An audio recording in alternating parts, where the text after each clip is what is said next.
ఇప్పుడే జీ5 app download చేయండి. చూడండి మీ ఫేవరెట్ టీవీ షోస్ ఎప్పుడైనా ఎక్కడైనా. డాక్టర్ గారు, మరి సాధారణంగా ఈ మధ్యకాలంలో మనం చేసే పనుల వల్ల మన ఫోన్ల వాడకం కానీ, ట్యాబ్స్ లేదంటే ల్యాప్టాప్స్ వాడకం వల్ల మెడ భాగం మరియు భుజాల భాగం కూడా బాగా నొప్పి వస్తూ ఉంటుంది. మరి అందుకే నొప్పి రాకుండా నివారించుకోవాలనుకుంటే గనక ఎలా రీసెట్ చేసుకోవాలో ఒకసారి చూపిస్తారా? కొంతమందికి ఎక్కువసేపు కంప్యూటర్ దగ్గర, ల్యాప్టాప్ దగ్గర కూడా వంగి ఇట్లా మెడ చేసేసరికి అప్పటికప్పుడు అట్లా అనుకుంటారు బాగానే పుట్టేసేసి.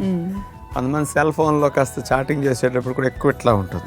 దీనివల్ల ఒక పావు గంట అరగంట అట్లా గడిపామంటే మెడలో కాస్త ముందుకు ఎక్కువ వంచడం వల్ల కండరాలు అవి కూడా పెయిన్ గాను కాస్త ఒత్తిడి నరాల మీద బాగా పడి కొంచెం ఇబ్బంది అనిపిస్తూ ఉంటుంది. అలాంటప్పుడు ఊరికే తెలియకుండా అట్లా ఇట్లా అనుకుంటూ ఉంటాం. అవును, అలా అనే బదులు మనం చూపించేటట్టు ఇంకో రకంగా అంటే ఆ ఒత్తిడి అంతా పోయి నొప్పి బాగా తగ్గుతుంది. ఒక 4-5 రకాలు మేము చూపిస్తాం. మీ ఏవైనా 2-3 రకాలు చేసుకోండి. వెంటనే అట్లా అనిపించినప్పుడు 2 నిమిషాలు అట్లా చేసేసేయండి. ఎక్కడ ఉద్యోగ వ్యాపారం, బస్సులో, రైల్లో ఎక్కడ అనిపించారు అట్లా అనండి. ఫ్రీగా అయిపోతుంది. హాయిగా మళ్ళీ వర్క్ చేసుకోవచ్చు.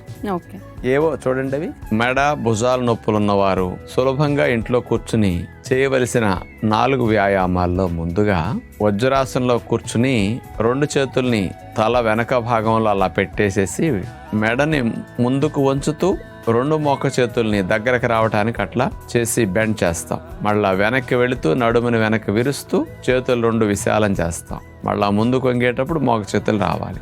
గాలి పీల్చుకుంటూ వెనక్కి వెళతాం, గాలి వదులుతూ ముందుకు వస్తాం, మళ్ళా గాలి వదులుతూ ముందుకు వస్తాం, గాలిని పీలుస్తూ అట్లా వెనక్కి వెళతాం. ఇట్లా ఒక 7-8 సార్లు చేస్తే చాలా మందికి వీపు కండరాలు, మెడ దగ్గర భాగంలో భుజాల కండరాలు నొప్పిగా ఉంటాయి. ఆ కండరాల నొప్పి తగ్గటానికి, మెడలో నొప్పులు బాగా తగ్గించుకోవడానికి ఈ వ్యాయామం బాగా సింపుల్గా ఉపయోగపడుతుంది. ఇక 2వ వ్యాయామం చూద్దాం.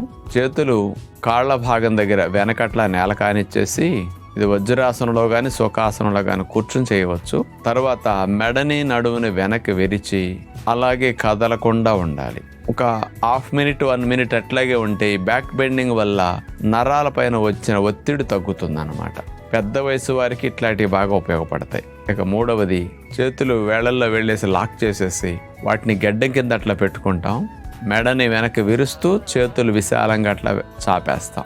మ్యాక్సిమం అట్లా స్ట్రెచ్ చేయాలి బ్యాక్. ఇప్పుడు తలకాయని ముందుకు వంచుతూ గెడ్డం దించేస్తాం. చేతుల కిందకి బెండ్ అవుతాయి. ఇట్లా ఒక 5-6 రౌండ్స్ చేసిన తర్వాత చివరిగా గరుడాసనంలో చేతులు కాళ్ళు ఎలా మెలికి వేసుకుంటామో అట్లాగే చేతుల్ని మెలికి వేసేసి కుడి చేయి ఎడం చేయి అట్లా లాక్ చేసేసి అరిచేతులు 2 ఆనేటట్టు అట్లా కలిపేసి ఇదే విధంగా చేతుల్ని ముఖ భాగానికి ముందుకు తీసుకొచ్చి అట్లాగే ఉంటాం. దీనివల్ల ఆ కండరాల్లో వీపులో మార్పులు వస్తాయి. అందుకని మజిల్ బాగా సాగదీయబడుతుంది. కాబట్టి మజిల్ ఆ టైట్నెస్ తగ్గి బాగా ఫ్రీ అవుతుంది అనమాట. చూసారుగా, మరి డాక్టర్ గారు చూపించిన పద్ధతిలో మనందరం కూడా ఇలా రీసెట్ యోగాసనాలను కానీ, వ్యాయామాలు కానీ ప్రాక్టీస్ చేస్తే కనుక మన లైఫ్ స్టైల్ కి బాగా సెట్ అవుతుంది. మరి దాంతో పాటుగానే మన లైఫ్ స్టైల్ వల్ల వచ్చే సమస్యల నుంచి కూడా మనల్ని బయటపడేసే అవకాశం ఉంటుంది. కాబట్టి ప్రాక్టీస్ చేసి చూడండి. జీ5 యాప్ డౌన్లోడ్ చేసి అన్ని ఎపిసోడ్స్ పూర్తి ఉచితంగా చూడండి.